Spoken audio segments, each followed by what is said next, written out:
Hello there, PWR members. Al Rickey here, your PWR president with your Power Minute.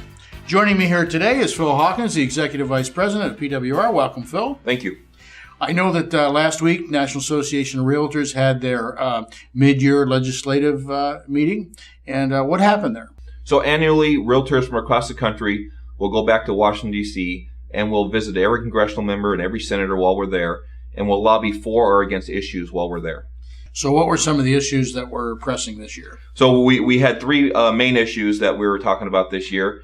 The biggest one is mortgage interest deduction, MID they call it. The mortgage interest deduction, we were back there saying don't touch it. We like it the way it is. We don't want to see any changes to it because both parties they were talking about changes, whether Republican or Democrat. They've talked about making changes to it, whether it's setting income levels or eliminating second homes. They are talking about changes, and we're back there saying don't do anything.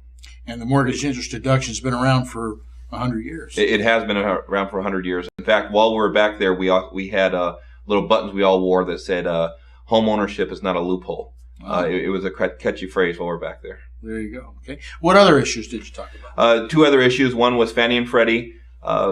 During the 2008 crisis to the housing industry, Fannie and Freddie had to use some TARP money. They borrowed about $200 billion worth of TARP money. And since then, with the housing market coming back, Fannie and Freddie has repaid about $60 billion of the $200 billion. They're projected to pay the whole $200 billion back by the end of next year.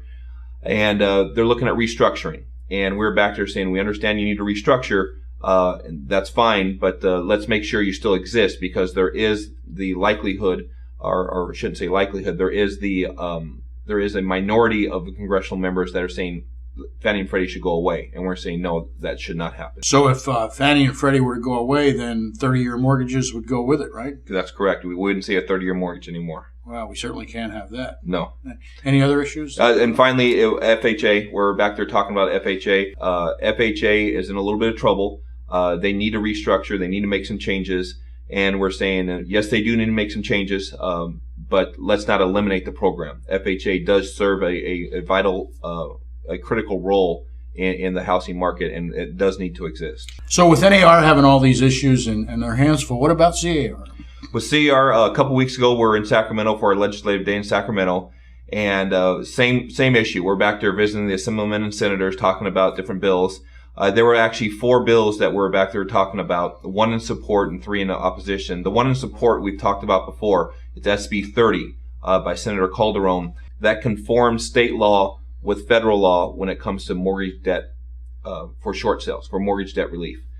Current law says that for federal, that you don't have to claim, in a short sale, you don't have to claim the debt forgiveness. But state law has not conformed to that. So the homeowner in a short sale would be responsible for claiming that on their taxes. Well, that would be important, because people that are short selling definitely don't have the money to start with, and then they'd have to pay tax on money they didn't get. Correct. So I hear you. Correct. That's important. Any other issues? Yeah, there was 3 other bills we were opposing. Real quickly, one of them was a rent control bill. It was AB 1229. That has to do with in rent control areas when new construction is built. Current law says it doesn't fall under rent control.